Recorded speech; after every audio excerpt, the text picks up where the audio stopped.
You know what that music means? Nick Digilio's in the house with a new podcast. And, of course, he has to answer the same question we've all answered. What song is it that you might love that everybody else hates? I prefer, if I were to pick like a Phil Collins, Easy Lover with him and Philip Bailey. Oh, yeah. Great song. That's a jam. That's a jam. I like it. It's a great song.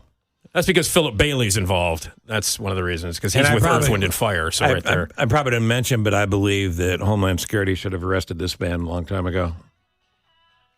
No. I do like R.E.M. Although this album was, a little bit of a departure from the first one that we loved. You know what R.E.M. sounds like to me? It sounds like a kid in the back of the car going, I'm bored. How long before we get there? You're giving him too much credit. If you said music to a kid whining, it would sound like R.E.M. Yeah. I like it because it reminds me of college.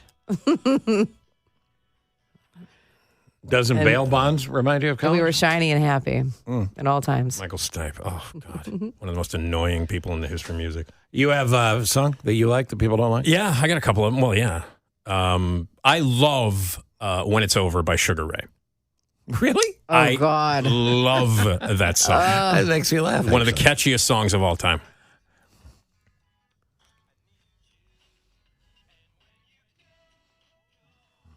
In the disc jockey world, we used to have, we had one-hit wonders. And Sugar Ray was like a three-hit wonder. Yeah, I don't like anything else by them, this song. But this song, I think it's one of the catchiest. What's the other one? What's that guy's name? Mark McGuire. Yeah, Mark McGuire. Matt McGrath? Mark McGrath. Mark McGrath. No, he's Mark Yeah. McGuire. He was doing entertainment TV for a while. No, for a while, yeah. Yeah, and by the way, he holds the record and is the most consistently good person at Rock and Roll Jeopardy. Oh. The fine line between mega hit star, giant mansions, could be exemplified by Mark McGrath in Maroon 5. Maroon 5, giant band, mansions. Mark McGrath wasn't in Maroon 5. No, but Mark McGrath could have been Maroon 5. Oh, I see. Right. He got 2 or 3 hits and then stopped. I see. Maroon 5 took the other path. I'm saying we're similar talent. Yeah.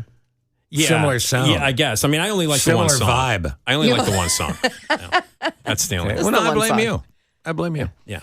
Yeah. It's just the one song. I don't like any other songs by the band, but I love that song. I think When It's Over is a great song. Text from Mike says, Billy, don't be a hero. Oh, God. Oh, that's a great song. Oh, God. How about the night Chicago died? Oh, yeah. God. Daddy was a cop on the east side of Chicago. Did he have boots? Because that's the lake. Yeah. Or a boat.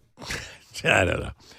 So you can text or Facebook. Let us know what song does everybody hate, but you love it. There's a lot of songs I hate that I hate that everybody loves. Well, you can continue to make your list during the break. So you got a new podcast up? Yeah, I do. It just dropped. You know what? It just dropped today. That's crazy. Weird. It's the Nick D podcast. Drops Tuesdays and Fridays on the. I just said that like a question. Tuesdays and Fridays. Yeah, right. We should know the answer I've by been doing now. this almost for 2 years We know. now. But it's at radiomisfits.com. You can get it anywhere. And today's episode features Marnie Shore, who is the managing editor of a great food website called The Takeout. Did you guys do the candy corn thing? No, we did not. We're going to do. No, we did not. We did pumpkin spice. We taste tested the Oreos with the pumpkin spice cream. What do you Are they think? nasty?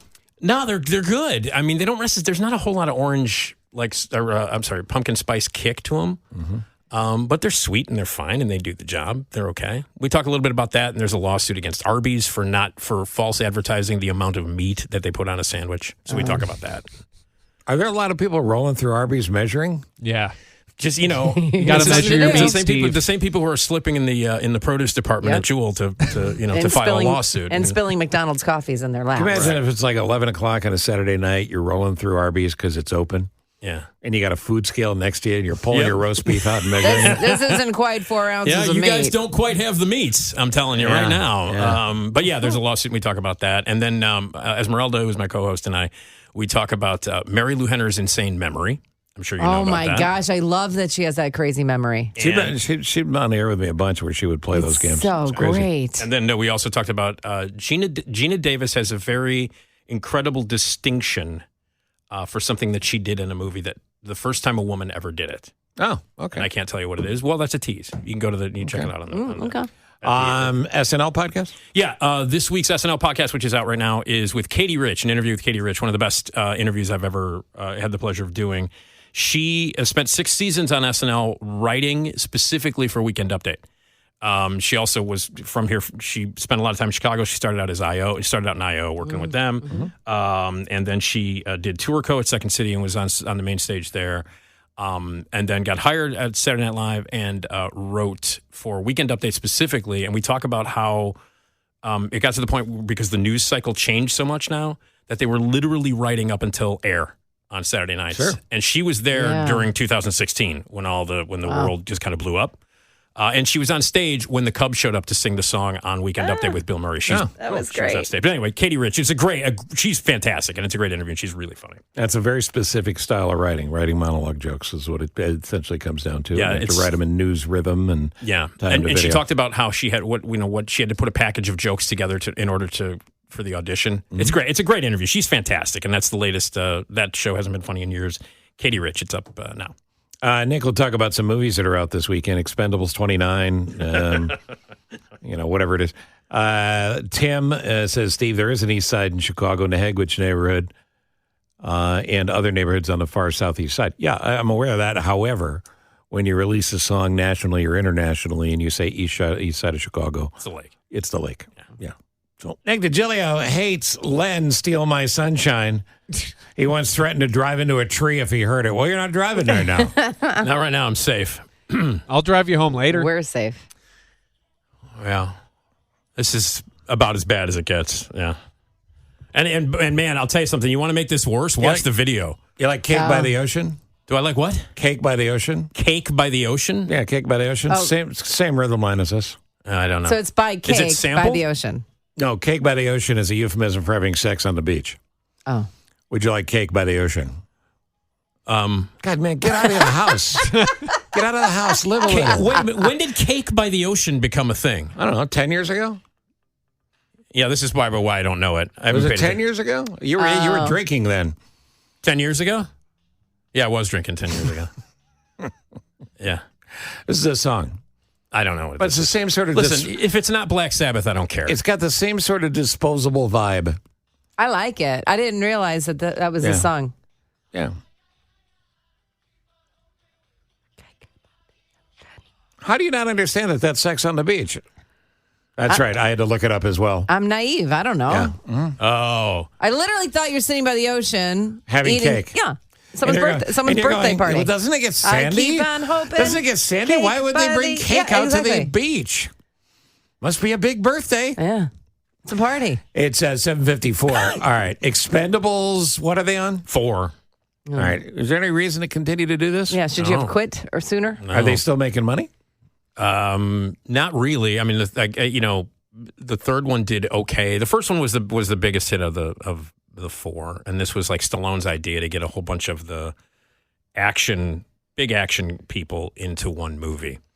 And while in the first couple they had really there were big names in it besides Stallone, because they had Schwarzenegger was in one of them and Bruce Willis was in one of them and Jean-Claude Van Damme and all they got all the guys. Now you got Jason Statham, who's basically the lead. Stallone's only in this thing for about a half an hour. I would like to let everybody know that. Well, at his age, he's got to pee. So you got Jason Statham, who I have no patience for whatsoever. 50 Cent, Megan Fox, Dolph Lundgren, Tony Jaa, Randy Couture, and for me, the best part of the movie is Andy Garcia, who is not known as an action star.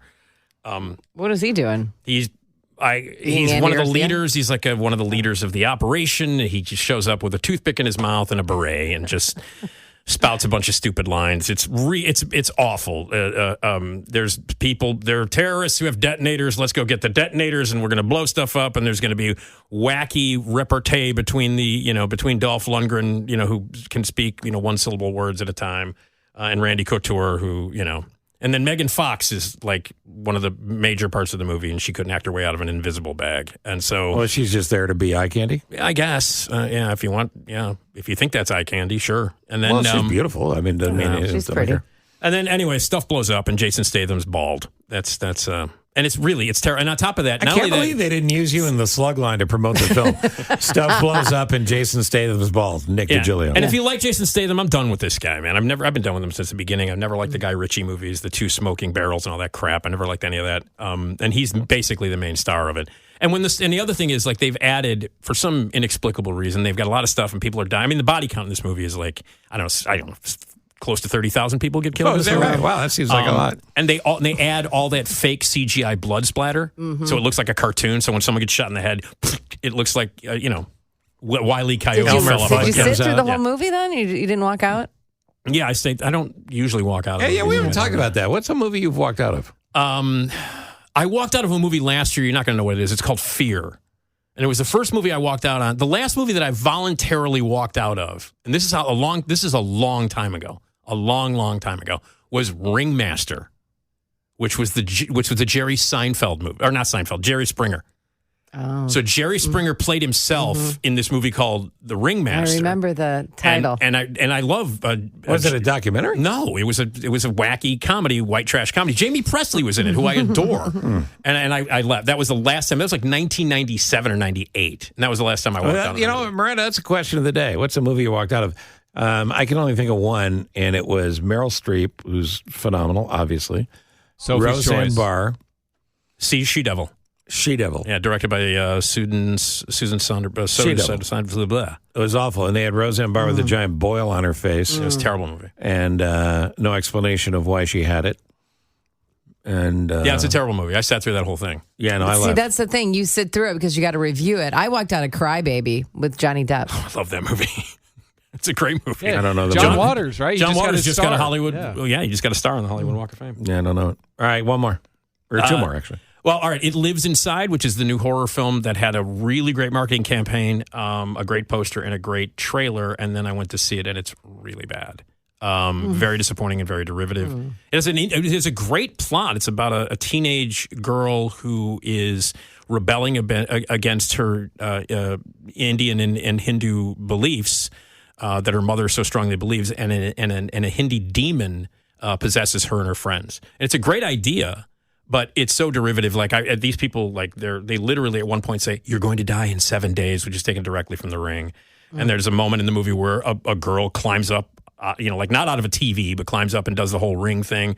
There's a Book of the Dead that's taken directly out of the Evil Dead movies. There's not one original thing in this movie. It's really disappointing because it looked great. And so as a horror movie, it's horror fans out there, skip it. Okay. All right. So, what about the one on Netflix? The one on Netflix, which I think you have to see this, Steve. It's about Mike Vack. Is this the one you texted me the other day? Yes. I felt so strongly about it that I texted you. My buddy Craig texted me a couple hours later and said, you got to see this as well. Yeah, it's called The Saint of Second Chances, and it's all about Mike Vack, who is the son of Bill Vack, the legendary owner of the White Sox. Oh. And Mike Vack, worked for his dad when movie starts where his dad buys. This is one of the many baseball teams that he bought when he bought the Sox in the mid 70s, and how he changed everything, and he put a shower outside, and they had like wacky, events and all these gimmicks that you now see in baseball stadiums across the stadium. That all started with Bill Vack. He was like the showman, the hustler. And his son, Mike, he's the guy who came up with the idea for Disco Demolition. He did? Yeah. And as someone who was there, and I was there, and I told Steve this many times that I was there, and he's like, yeah, you and about, I've heard this from a million other people. The paid attendance was 1.9 million. Yeah, but I was there. I literally was there. And in fact, I was sitting, 8 years gone by, I found out that I was sitting 6 rows away from Dave Hostra. We were sitting in the same section. That's funny. But anyway, so the movie is about how he came up with this idea to do Disco Demolition just to get people into the doors, because at that time, nobody was going to Comiskey. Right. So all these people show up, and we all know what happened. Riots, all kinds of craziness. They tear up the field, all that stuff. It becomes an embarrassment. And this movie says that it almost basically killed Bill Vack, and then Mike was run out of town. And it's about his redemption after this, running other baseball parks, doing all the gimmicks, and being the showman that he is. But it's also about his personal life and raising his daughter and his kids. Yeah, it's a great movie. My friend Craig, who's a brilliant, I'd like to see that. Brilliant guy, said it was moving. Yep. And entertaining, informative. All of those things. Yeah, says great. All of those things, and especially if you're a Chicagoan. I'm sorry to interrupt. If you're a Chicagoan, and especially if you're a Sox fan. Right. It it's encompasses all called of that. Saint of Second Chances. Saint of Second Chances is on Netflix. If you're in Chicago and you remember it, this would be a great movie, too. Absolutely. And it's beautiful on top of that. Just on top of that, even if you're not from Chicago, even if you don't have a personal stake in the story like we all do, it's a beautifully told documentary. And I'll tell you, the last half hour, I was crying my eyes out. And good morning to Steve Dahl, because I know he never misses a minute of the show. Speaking of Nick Digilio, before you go, you've got a show at Rosemont, right? I do. Zany's in Rosemont. We're doing the Nick D podcast live. Esmeralda Leon, my co-host, and we're going to be giving stuff away. It'll be October 24th, so there'll be some Halloween stuff that we're going to be doing. And my special guest that night is Andrea Darlis. I think you guys know who that is. Yes. You guys know Andrea? Yes. Good old Andrea. Andrea's going to be my special guest, and it is. My dad's going to close the show by telling jokes. He's going to work Blue, so you're going to want to see that. Oh, is that right? Oh yeah. He's worked Blue every time we've done the live show at Zany's. Does he ever tell you what he's going to do? Oh yeah, I make sure. Don't trust me. Really? Why don't you just be surprised? No. I'm like, Dad, tell me you got 3 jokes. Tell me the 3 jokes, and yeah. But anyway, so yeah, it's October 24th, Nick D Podcast Live, rosemont.zanies.com. And October 24th. So please come out. And we're going to jam the place. It'll be fun.